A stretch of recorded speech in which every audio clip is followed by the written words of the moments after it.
नमस्कार प्यारे बच्चों, कैसे हैं आप सब लोग। तो बच्चों आज हम शुरू करने वाले हैं हमारा अगला लेक्चर, यानी कि जो हमारा चैप्टर चल रहा है कौन सा, रासायनिक बल गतिकी, केमिकल काइनेटिक्स। तो आज हम केमिकल काइनेटिक्स में क्या पढ़ने वाले हैं, आज हम केमिकल काइनेटिक्स में पढ़ने वाले हैं वेग नियम। क्या पढ़ेंगे, वेग नियम। अब आप कहोगे मैम ये वेग नियम क्या है। वेग नियम को समझने से पहले हमें कहाँ जाना होगा, हमें जाना होगा हमारे थोड़े से बैक में, यानी कि हमारे लेक्चर नंबर 2 में। हमने जो लास्ट लेक्चर पढ़ा था वो क्या पढ़ा था बच्चों, वो हमने देखा था अभिक्रिया के वेग को प्रभावित करने वाले कारकों के बारे में। ठीक है, यानी कि हमने देखा था कि अभिक्रिया के वेग को अलग अलग तरह से कारक जो है वो प्रभावित करते हैं।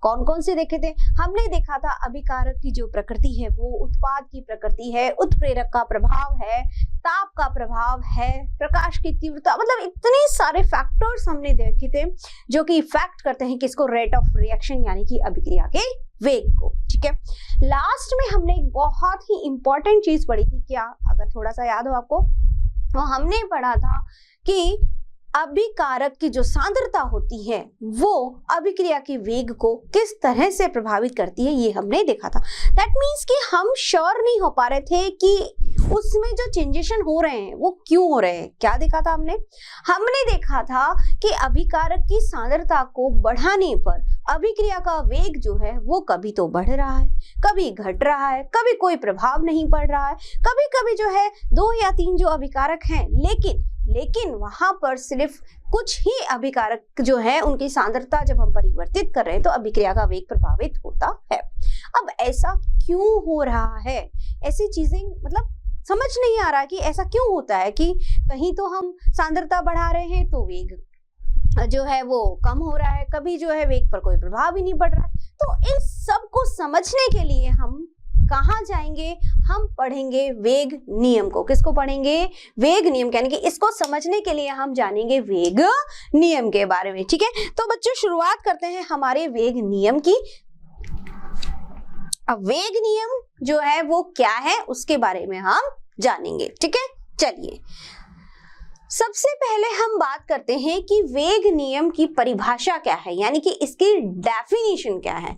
सबसे पहले तो हमें वो देखना होगा। चलिए, अभिक्रिया वेग का अभिकारकों की सांद्रता के पदों में निरूपण वेग नियम कहलाता है। यानी अभिक्रिया वेग का अभिकारकों की सांद्रता के पदों में निरूपण, यानी कि हम पढ़ रहे हैं कि अभिकारक की जो सांद्रता है उसको चेंज करने पर अभिक्रिया के वेग पर जो प्रभाव पड़ रहा है वो हम पढ़ेंगे वेग नियम के द्वारा। यानी कि वेग नियम हमें बताएगा, क्या बताएगा, ये हमें बताएगा कि किस तरह से जब हम अभिकारक की सांद्रता परिवर्तित करते हैं तो वेग कैसे प्रभावित होता है। उसकी जानकारी हमें कहाँ से मिलेगी, वेग नियम से मिलेगी। यानी कि वेग नियम है अभिक्रिया वेग का, अभिक्रिया का जो वेग होता है, अभिक्रिया वेग का अभिकारक की सांद्रता, किसकी सांद्रता, अभिकारक की सांद्रता का के पदों में हम उसका निरूपण करेंगे जिसे वेग नियम कहलाता है। ठीक है, अब कैसे अभी तो कुछ समझ में नहीं आ रहा होगा आपको, लेकिन जब मैं इसको समझाऊंगी अच्छे से तब आपको धीरे धीरे चीजें समझ में आएगी कि मैं क्या बताना चाह रही हूँ। ठीक है, चलिए इसकी शुरुआत हम करते हैं। मान लीजिए हमारे पास में कोई अभिकारक है। ठीक है, क्या अभिकारक है, हमारे पास में अभिकारक है इस तरह से 2A plus B plus C और क्या बन रहा है, उत्पाद D। यानी कि हमारे पास में यहाँ पे 2A plus B plus C क्या है, अभिकारक है। ठीक है, और D हमारा क्या बन रहा है, प्रोडक्ट बन रहा है या उत्पाद बन रहा है। ठीक है, यानी कि एक बार लिख देती हूं, आपको ध्यान रहेगा। क्या है हमारे पास में अभिकारक, अभिकारक हमारे क्या है बच्चों, यहाँ पे हमारे अभिकारक हैं A, B और C। ठीक है, उत्पाद, प्रोडक्ट क्या बन रहा है मेरा, उत्पाद हमारा बन रहा है यहाँ पर क्या, D। ठीक है, अब क्या किया हमने, देखो हमने सबसे पहले A की सांद्रता को दुगना किया। क्या किया, A की सांद्रता को दुगना। ठीक है, यानी कि फर्स्ट सबसे पहले A ए की सांद्रता हो गई है, ए की सांद्रता हो गई, इसको क्या किया, दुगुना, दुगुना, दुगुना करने पर, दुगुना करने पर, दुगुना करने पर क्या हुआ, जब हमने ए की सांद्रता को दुगना कर दिया तो जो अभिक्रिया का वेग था यानी कि रेट ऑफ रिएक्शन यानी कि ROR यानी कि रेट ऑफ रिएक्शन या अभिक्रिया का वेग, या हम कह सकते हैं यहाँ पर जो वेग है वो वेग क्या हो गया बच्चों, वेग हो गया 4 गुना, क्या हो गया 4 गुना वेग बढ़ गया। दैट मीन्स कि जब हमने ए का दुगना किया, ए को दुगना किया, डबल किया, तो रेट ऑफ रिएक्शन यानी कि अभिक्रिया का वेग हमें मिला 4 गुना। ठीक है, यानी कि अब मैं इसको कैसे लिख सकती हूँ, मैं इसको लिख सकती हूँ ROR यानी अभिक्रिया का वेग समानुपाती है किसके ए की सांद्रता को दुगना करने पर अभिक्रिया का वेग क्या हो गया 4 गुना, यानी इसका 4 गुना। तो इसको हम ऐसे लिख सकते हैं ए की घात 2 यानी ए का स्क्वायर। ठीक है भाई, यहाँ पर अगर 2 होता, यहाँ पे अगर 2 होता तो 4 गुना कितना होता, 2 दूनी 4, स्क्वायर करते तो 2 दूनी 4, यानी कि अभिक्रिया का वेग इसके बराबर है, इतने बराबर है। ठीक है, कहने का मतलब यह है कि जब ए को दुगना किया, ए को डबल किया तो अभिक्रिया का वेग 4 गुना मिला। ठीक है, तो अभिक्रिया का वेग समानुपाती हुआ इसके स्क्वायर के, यही हुआ ना भाई, जितना हम इसको दुगना करेंगे है ना, उसका जो स्क्वायर होगा वही अभिक्रिया का वेग होगा। ठीक है, पहली बात। दूसरी चीज हमने क्या किया, सेकंड चांस में हमने क्या किया, बी को दुगना किया। किसको दुगना किया, बी को। ठीक है, बी को मतलब बी की सांद्रता को, सिर्फ बी को नहीं, बी की सांद्रता को दुगना किया। दुगना करने पर क्या हुआ, जब हमने इसको दुगना किया तब अभिक्रिया का वेग देखा, ROR यानी कि जो वेग है किसका, अभिक्रिया का, वो मुझे क्या मिला, दुगना मिला। कितना मिला, दुगना। ठीक है भाई, जितना मैंने सांद्रता को बढ़ाया उतना ही मुझे अभिक्रिया का वेग मिला। ठीक है, तो मैं ये कह सकती हूँ क्या कि ROR अभिक्रिया का वेग कैसे लिख सकती हूँ, इसको इस तरह से, ROR समानुपाती हुआ, किसके समानुपाती हुआ, बी की घात 1 के, है ना भाई। इसको दुगना कर रही हूं तो ये भी दुगना हो रहा है, मतलब इसकी पावर 1 के।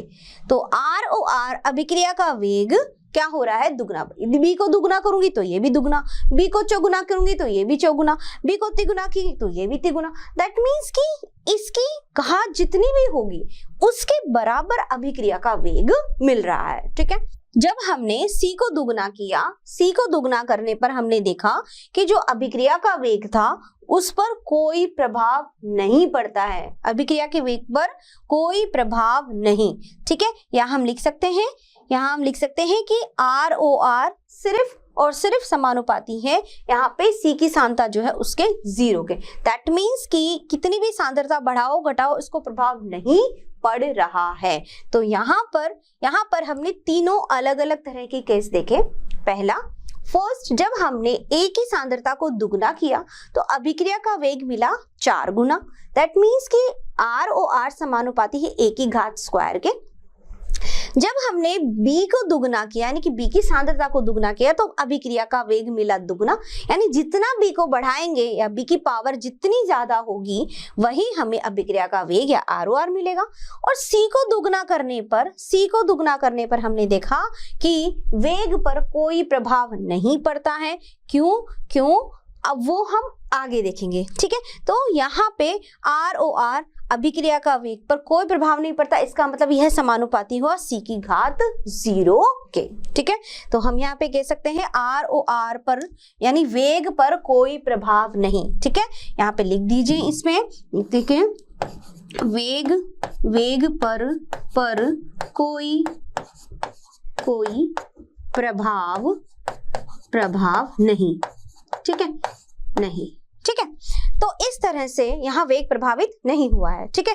तो इस तरह से ये तीनों केसेस हमने यहाँ पे देखे। तो अब हम इसको कैसे लिख सकते हैं या कैसे प्रदर्शित कर सकते हैं, जो अभी हमने इक्वेशन देखी, यानी कि हम इसकी इक्वेशन कैसे बनाएंगे। हम लिखेंगे वेग जो है वो क्या हुआ, समानुपाती हुआ, किसके समानुपाती हुआ, वेग समानुपाती हुआ a की घात स्क्वायर के और b की घात 1 के और c की घात 0 के, ठीक है।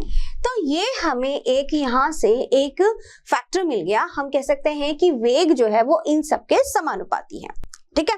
यानी कि इनकी पावर जो हमें मिली उसके समानुपाती है अभिक्रिया का वेग। अब देखो यहाँ पे हम बात करते हैं दो साइंटिस्ट थे जिनका नाम था गुल्डबर्ग और वेगे, ठीक है।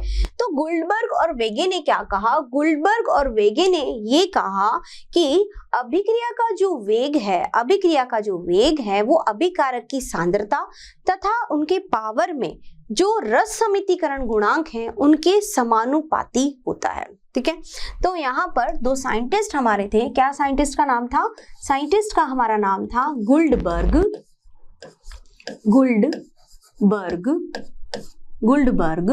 एवं वेगे,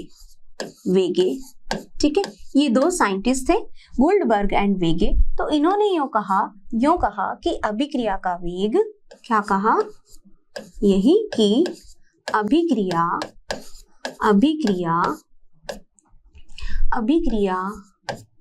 का वेग समानुपाती होता है, समानुपाती होता है किसके समानुपाती होता है, समानुपाती होता है अभिकारक की सांद्रता,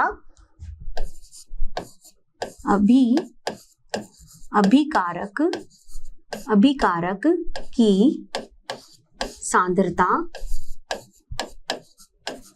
की सांद्रता एवं पावर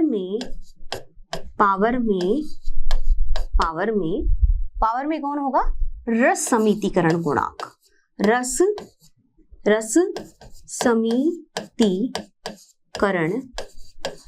समितिकरण गुणांक के, ठीक है। यानी इन्होंने यूं कहा कि अभिक्रिया का वेग जो है वो किसके समानुपाती है, अभिकारक की सांद्रता और उसके पावर में जो रस समितिकरण गुणांक होगा उसकी। अब रस समितिकरण गुणांक तो आप जानते ही हो, फिर भी एक बार देख लीजिए क्या ये है, यानी कि N2 प्लस 3H2, ठीक है। यहाँ पे क्या बनाएगा, ये हमारा 2NH3, ठीक है। अब देखो यहाँ पे ये जो यहाँ पे मान लीजिए 1, ये 3 और ये 2, ये सब क्या है, ये है रस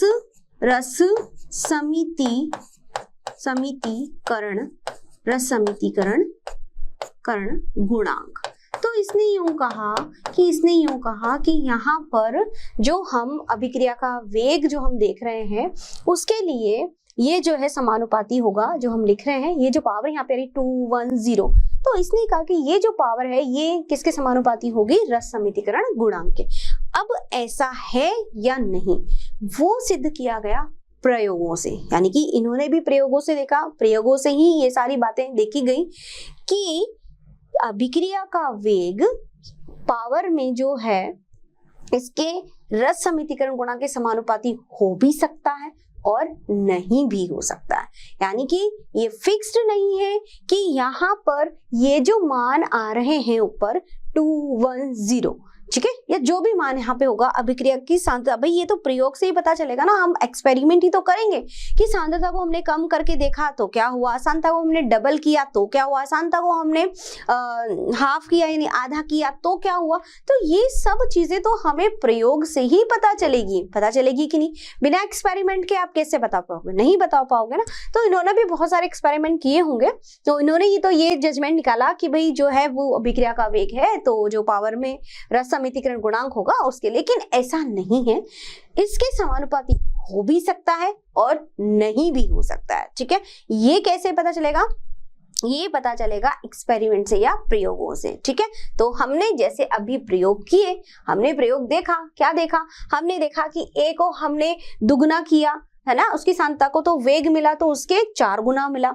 जब हमने बी को दुगना किया तो वेग दुगना ही मिला, जब सी को दुगना किया तो हमें वेग जो है उस पर कोई प्रभाव नहीं मिला। ठीक है, तो ये हमें एक्सपेरिमेंटिकल हम इसको कैसे कैलकुलेट करेंगे, यानी कि वो अब हम इसमें देखेंगे। ठीक है, चलिए, यानी कि अब हम देखेंगे कि इसमें कैसे हम इसको एक्सपेरिमेंटली देखेंगे। ठीक है, चलिए, मान लीजिए कोई अभिक्रिया है हमारी, कैसे है, ए प्लस बी, ठीक है, क्या मिल रहा है हमें, यहाँ पे प्रोडक्ट मिलेगा सी प्लस डी और डी। ठीक है, यहाँ पे हमारे पास में अभिकारक कौन कौन है, अभिकारक कौन कौन से हैं हमारे बच्चों, यहाँ पे ए और बी। ठीक है, उत्पाद क्या है, उत्पाद हमारा क्या है, इसमें सी और डी। ठीक है, और ए बी सी डी ये क्या है, हमारे रस समितिकरण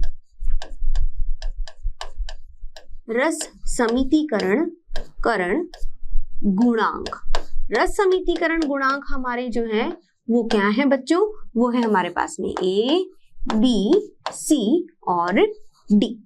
ठीक है, तो अब हम इसको कैसे लिखेंगे, अब हम इसको लिखेंगे वेग, यानी कि वेग जो है वो समानुपाती है किसके, अभिकारक ए की सांद्रता और अभिकारक बी की सांद्रता। ठीक है, अब पावर में क्या लिखेंगे, पावर में हम यहाँ लिखेंगे x और y।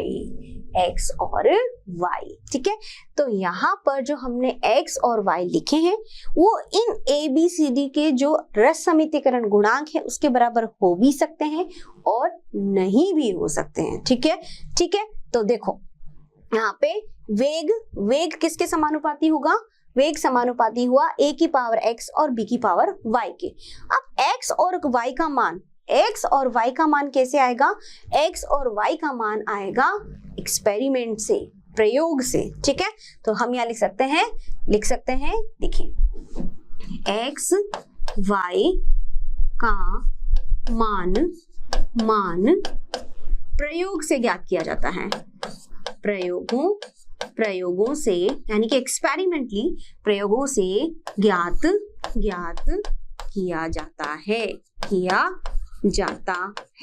अब इनके मान क्या हो सकते हैं, इनके मान जो है किया जाता है, इनके मान जो है वो x और y का मान जो है बच्चों वो क्या हो सकता है, वो प्लस में भी हो सकता है, वो माइनस में भी हो सकता है और किसी भिन्न संख्या में भी हो सकता है, किसी भिन्न नंबर में भी हो सकता है। तो यहाँ पर x और y के जो मान हमें आएंगे वो x और y का मान हमें मिलेगा एक्सपेरिमेंट से, प्रयोगों से। तो x और y का मान रस समितिकरण गुणांक के बराबर हो भी सकता है और नहीं भी, डिपेंड करता है कि हम इसको कैसे निकालेंगे। यानी कि एक्सपेरिमेंटली हमारे पास में x और y का मान आएगा और x और y का मान प्लस में भी आ सकता है, माइनस में भी आ सकता है और भिन्न में भी आ सकता है, जीरो भी हो सकता है। ठीक है, अब देखो, तो वेग समानुपाती हुआ a की पावर x और b की पावर y के। ठीक है, अब हम इसको कैसे लिखेंगे, अब ध्यान देने वाली बात है क्या, यानी कि वेग को जब हम बराबर का निशान लगाएंगे तो यहाँ पर क्या आ जाएगा, k, क्या आ जाएगा, k के ए की पावर x और b की पावर y। और यही हमारा क्या है बच्चों, यही है हमारा वेग नियम या वेग नियम व्यंजक या दर नियम। ठीक है, तो ये हमारा क्या है, ये है हमारा दर नियम या हम कह सकते हैं वेग नियम व्यंजक। ठीक है, तो यही है हमारा वेग नियम व्यंजक। ठीक है, यानी कि वेग बराबर के यानी कि जब हमने इस समानुपाती का चिन्ह हटाया, समानुपाती तो यहाँ पर क्या आ गया, के ए की पावर x b की पावर y। ठीक है, और के हमारा क्या है, यहाँ पर के बराबर है वेग स्थिरांक। क्या है, वेग स्थिरांक। ठीक है, तो k का मान क्या है, वेग स्थिरांक इसको हम कहते हैं। ये है हमारा वेग नियम व्यंजक, यानी कि जब हम एक्सपेरिमेंट करेंगे तो उसी से ही हम इसको इस तरह से प्रदर्शित करेंगे। ठीक है, वेग बराबर के ए की पावर x और b की पावर y। x और y का मान आएगा हमारे प्रयोगों से, एक्सपेरिमेंटली। ठीक है, k हमारा क्या है, वेग स्थिरांक है। वेग बराबर के ए की पावर x और b की पावर y। ठीक है, अब x प्लस y करने पर x प्लस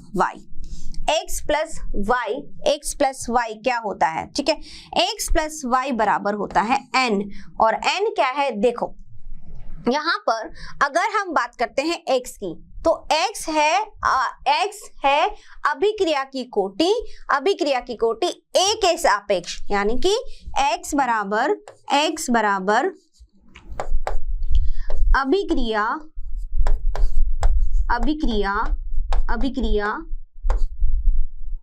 अभिक्रिया की कोटि है ना, अभिक्रिया की कोटि a के सापेक्ष, किसके सापेक्ष, a के सापेक्ष। ठीक है, और y बराबर क्या है, y बराबर है अभिक्रिया की कोटि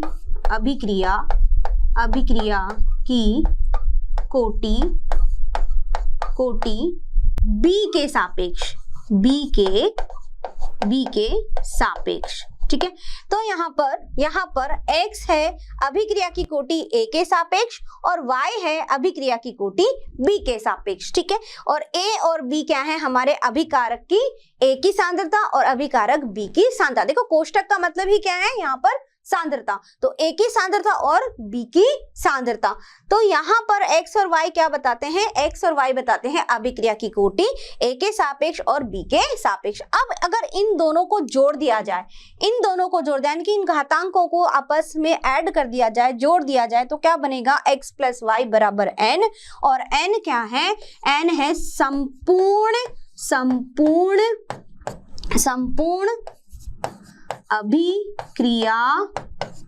संपूर्ण अभिक्रिया की कोटि। तो संपूर्ण अभिक्रिया की कोटि क्या है, संपूर्ण अभिक्रिया की कोटि है हमारी n। आई बात समझ में, फिर से इसको समझ लीजिए एक बार। हमने ये देखा कि जब हमने प्रयोग किए, एक्सपेरिमेंट किया, तब उस केस में जब a की सांद्रता या b की सांद्रता को जब हमने दुगना किया या हमने इसको हाफ किया, या हमने देखा कि कभी जो है वो अभिक्रिया का वेग जो है वो दुगना हो रहा है, कभी अभिक्रिया का वेग 4 गुना हो रहा है, तो यहाँ पर इसको कैसे प्रदर्शित किया गया, यहाँ पर प्रदर्शित किया गया, मान लीजिए कोई अभिक्रिया है, तो इस अभिक्रिया के हमने लिखा कि वेग जो है इन a और b की भाई सांद्रता पर ही तो निर्भर कर रहा है, A और B की सांद्रता पर। तो यहाँ पे हमने जब निकाला तो हमने इसमें पावर में रखा x और y, और x और y का मान हमारा आएगा प्रयोग से, एक्सपेरिमेंट में जब हम प्रयोग करेंगे तब हमारे x और y का मान आएगा। और x और y क्या है, x और y है अभिक्रिया की कोटि a के सापेक्ष और b के सापेक्ष में। ठीक है, तो x और y का मान रस समितिकरण गुणांक के बराबर हो भी सकता है और नहीं भी। कैसे पता चलेगा? एक्सपेरिमेंट से पता चलेगा। ठीक है, अब देखो यहाँ पर हमने निकाला कि वेग समानुपाती होता है a की पावर x के और b की पावर y के। यही देखा ना भाई, हम दुगुना कर रहे हैं a की सांद्रता को या 4 गुना कर रहे हैं या जो भी कर रहे हैं, वही हमें अभिक्रिया का वेग मिल रहा है जो हमने पावर में प्रदर्शित किया। ठीक है, तो यहाँ पे मैंने लिखा वेग बराबर k, a की पावर x और b की पावर y। तो ये x और y क्या कहलाएंगे? ये कहलाएंगे अभिक्रिया की कोटि। अगर इन दोनों को जोड़ दिया जाए तो n हो गया पूरी तरह से संपूर्ण अभिक्रिया की कोटि। ठीक है, ठीक है। तो अब देखो, अब हम देखेंगे क्या कि n का मान अलग अलग होता है। ठीक है, n का मान अलग अलग होने पर वो अभिक्रिया उसी तरह की कहलाती है। कैसे कहलाती है? देखिए इस तरह से। कैसे? यानी कि n बराबर अगर 0 होगा, ठीक है, n फर्स्ट केस n बराबर 0, n बराबर 0 तो क्या कहलाएगा? शून्य कोटि की अभिक्रिया। कौन सी अभिक्रिया? शून्य कोटि अभिक्रिया। ठीक है, शून्य कोटि अभिक्रिया। ठीक है बच्चों। और अगर n बराबर 1 हो तो क्या कहलाएगी? प्रथम कोटि अभिक्रिया। ठीक है, ये प्रथम कोटि की अभिक्रिया कहलाएगी। ठीक है, और अगर n बराबर 2 हो तो ये कहलाएगा हमारा द्वितीय कोटि अभिक्रिया। ठीक है, यहां तक आ गया। ठीक है, तो यहाँ पर n का मान अलग अलग रखने पर n का मान 0 होगा तो शून्य कोटि अभिक्रिया, n का मान 1 होगा तो प्रथम कोटि अभिक्रिया और न का मान 2 होगा तो द्वितीय कोटि अभिक्रिया होगी। ठीक है, अब देखो, अब सबसे इंपॉर्टेंट चीज क्या है? हमने लिखा कि हमने कहा वेग बराबर है किसके? के ऐसे लिख सकते हैं, r अभिकारक ही है, r पावर n ऐसे प्रदर्शित किया जा सकता है इसको। यानी कि हम लिख सकते हैं कि वेग बराबर k r की पावर n। रख सकते हैं कि नहीं रख सकते? यानी कि वेग बराबर क्या हुआ? k r की पावर n। r क्या हुई? अभिकारक की सांद्रता और n क्या हुई? संपूर्ण अभिक्रिया की कोटि। ठीक है बच्चों। अच्छा, इसको ऐसे समझ लीजिए, हम क्या लिख रहे थे? हम लिख रहे थे कि वेग बराबर k a की घात x और b की घात y। ठीक है, तो हमने क्या कहा? हमने क्या कहा यहाँ पर कि x प्लस y बराबर हो गया n।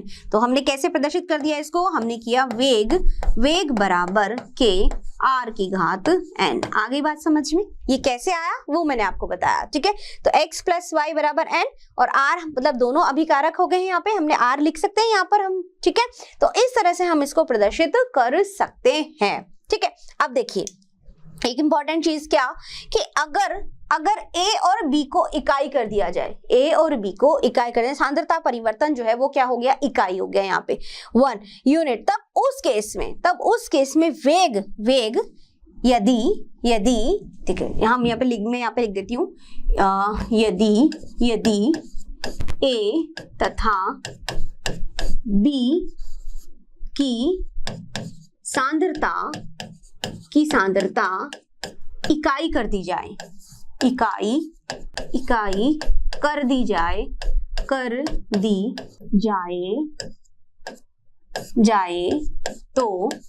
तो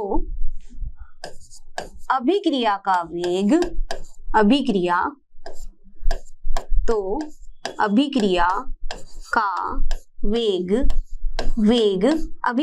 वेग k के बराबर होगा, k के बराबर होगा कि नहीं होगा? यानी इसके समानुपाती होगा।